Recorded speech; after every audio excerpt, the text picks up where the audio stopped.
নবীজি সাল্লাল্লাহু আলাইহি ওয়াসাল্লামের জীবনী নিয়ে আলোচনা, সংক্ষিপ্ত পরিসরে রাসূলের জীবনী আলোচনা করা আদৌ সম্ভব নয়।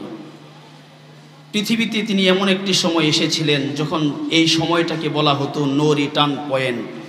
হয়তো পৃথিবীটা ধ্বংস না হয় বেঁচে থাকার নতুন কোনো পরিকল্পনা করতে হবে, অন্যথায় এই পৃথিবী রক্ষা করা সম্ভব নয়।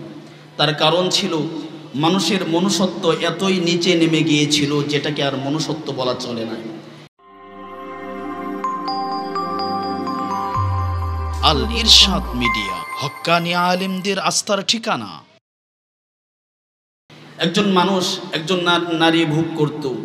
সেই নারী কার মা, কার বোন, কার স্ত্রী, কার সন্তান দেখার কোনো প্রয়োজন মনে করা হতো না। যখন যাকে ইচ্ছা তাকেই ভোগ করা হতো। মানুষের সভ্যতা এত নিচে নেমে গিয়েছিল যেটাকে আর সভ্যতা বলা চলে না। অন্যায় কেন করবে না, চুরি কেন করবে না, হত্যা কেন করবে না, অন্যের ধনসম্পদ কেন লুণ্ঠন করে খাবে না, এর কোনো যুক্তিসঙ্গত কারণ তাদের জানা ছিল না, যার কারণে তারা অবাধে এই সমস্ত অন্যায় করে বেড়াতো।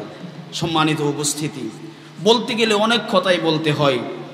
আটলান্টিক মহাসাগরের পানি একদিন গণনা করে যেতে পারে, প্রশান্ত মহাসাগরের পানিও একদিন পরিমাপ করা যেতে পারে, সেখানে কত পানি আছে। কিন্তু আমার আপনার নবীজির জীবনীর চরিত্র, মহানুভবতা, মাধুর্যতা, শান, শৌকত, মান, মর্যাদা, পৃথিবী যতদিন পূর্ব থেকে সূর্য উদিত হয়ে পশ্চিমে অস্ত যাবে, গোটা পৃথিবীর মানুষ মিলে একত্রিত হয়েও যদি আমার আপনার নবীজির শান, শৌকত, মান, মর্যাদা আলোচনা করতে চায় তাহলে কোনোদিন শেষ করা সম্ভব নয়। আপনারা জানেন নবীজি যেই সময় দুনিয়াতে আগমন করেছেন সেই সময়টাকে বলা হতো অন্ধকারের যুগ, বর্বরতার যুগ, হাইওয়ান জানোয়ারের যুগ, হাইওয়ানিয়তের যুগ। আর যেই সময়ে নবীজি দুনিয়া থেকে বিদায় নিয়ে গেছেন ওই সময়টাকে বলা হয় খাইরুল কুরুনি কারনি। আল্লাহর নবীজি বলেছেন পৃথিবীতে যত যুগ আসবে তার মধ্যে সবচাইতে উত্তম শ্রেষ্ঠতম যুগ হলো আমি নবীজির যুগ। সুবহানাল্লাহ। অন্ধকারের জমানায় ভাই ভাইকে চিনত না, ভাই বোনকে চিনত না, মা তার সন্তানকে চিনত না, বাবা তার মেয়েকে চিনত না। আপনারা জানেন, অনেকেই শুনেছেন হাদিসে পাকের মধ্যে কায়েস ইবনে আসিম রাদিয়াল্লাহু তাআলা আনহু একজন সাহাবীর কথা।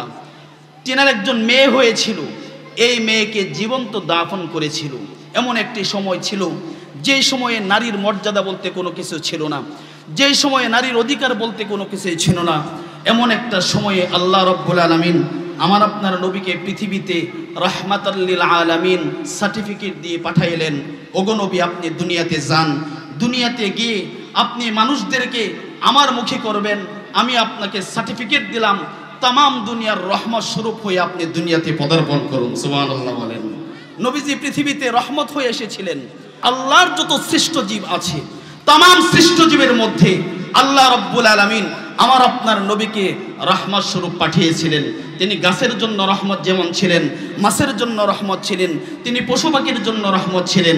তিনি দুনিয়াতে এসে নবুয়ত পেয়ে নিয়ম জারি করলেন, গাছের একটা পাতাও অপ্রয়োজনে ছেঁড়া যাবে না, প্রয়োজনে গাছ কাটা যেতে পারে, অপ্রয়োজনে গাছের একটি পাতাও ছেঁড়া যাবে না। তিরমিজি শরীফে আসছে বিশ্বনবী মুহাম্মদুর রাসূলুল্লাহ সাল্লাল্লাহু আলাইহি ওয়াসাল্লাম রাস্তা দিয়ে হাঁটতেছেন। এমন একটি সময় একটি উটনি এসে আল্লাহ রাসূলের সামনে ক্রন্দন করতেছে। আল্লাহ রাসূল উটনির ক্রন্দন বুঝতে পারলেন, বুঝে সাহাবায়ে কেরামকে বললেন, যাও এই উটনির মালিককে খুঁজে নিয়ে আসো। সাহাবায়ে কেরাম উটনির মালিককে খুঁজে নিয়ে আসলো।